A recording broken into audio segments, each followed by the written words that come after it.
Know me, I am super excited to continue to talk about how you can change habits and why just trying to quit something totally doesn't work.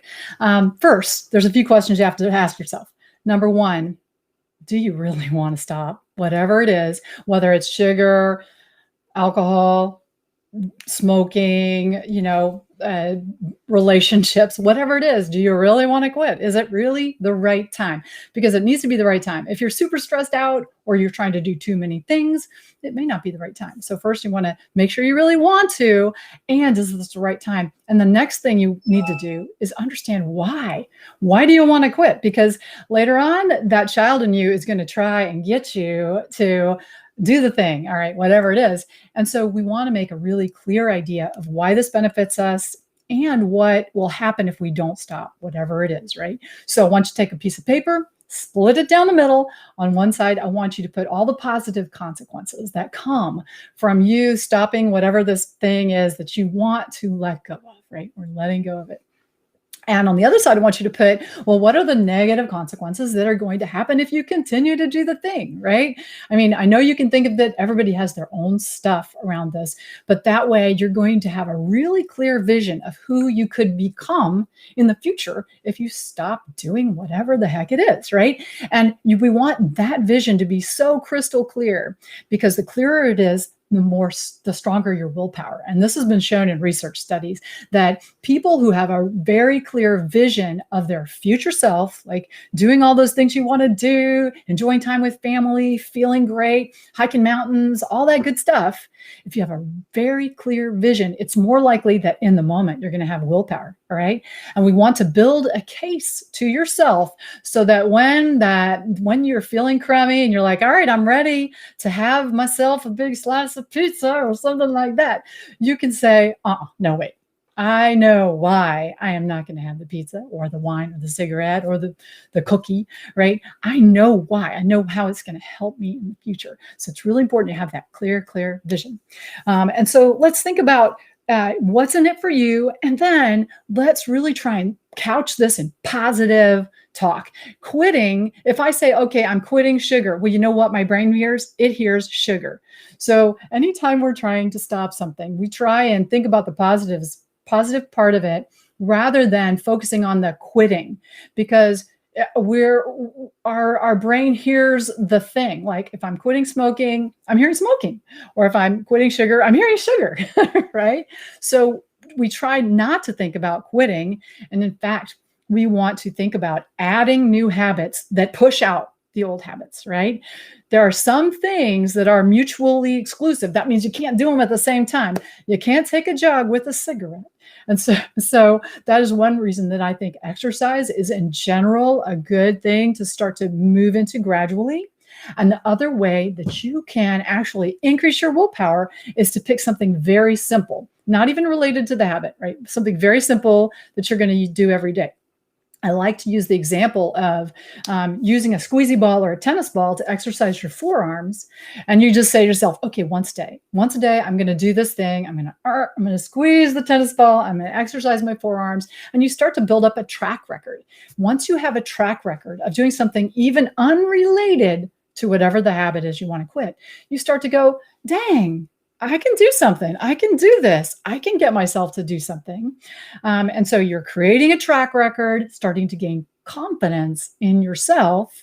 And that's going to make it easier for you to move into those good habits. It also has a trickle down effect to the rest of your life, right? You'd be surprised. Try it with the squeezy ball. Like, okay, I'm just going to do this. She said squeezy ball, let's do that. Or something similar that's super simple, right? Get a track record, and then you start to build that confidence. And then, look for people to hang out with that are not doing whatever it is you don't want to do. It's been said many times, we tend to start to collect the attributes of the 5 people with whom we spend the most time. So who are you spending time with?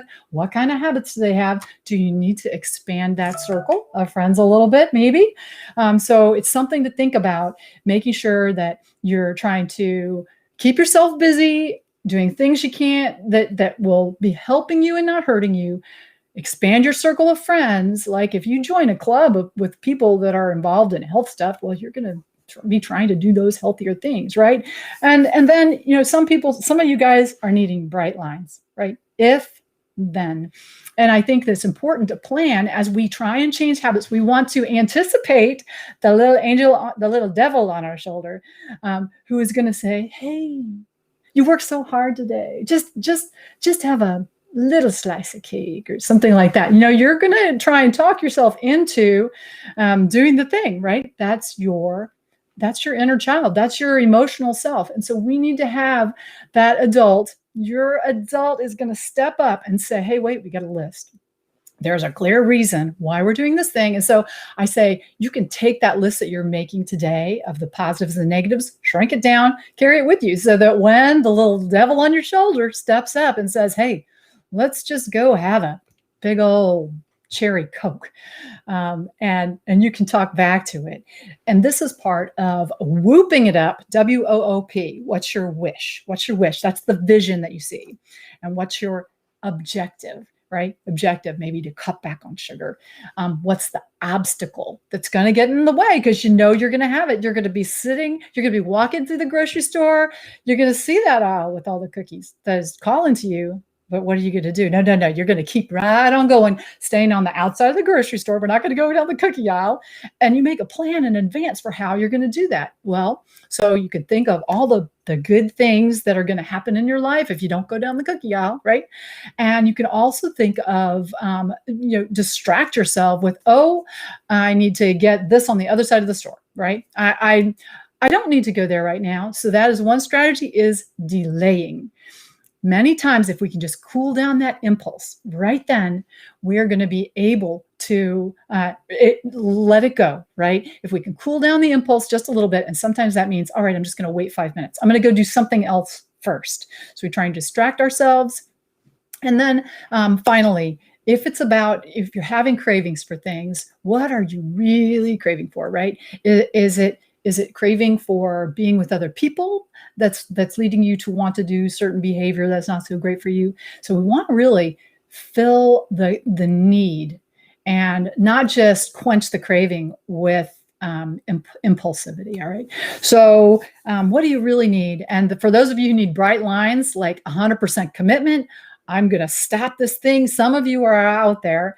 And, I think that it's important if you make that commitment to your future self, and you have a plan for how you're going to manage your temptations, it's much more likely that you're going to be able to go ahead and let go of whatever it is. And I want to encourage you to keep trying. We know from research that people who are trying to stop something, quitting smoking, for example, that usually they had to quit several times before they actually stopped. So don't be the person that tries one time and says, "Oh, I'm just too weak, I can't do it." Then we go back and we try and build up that willpower with some simple thing that you can do, like a squeezy ball, right? And check it off on the calendar every day. Give yourself a big old pat on the back. You can do this. You totally can do this. Start small. And I will be cheering you on the whole way.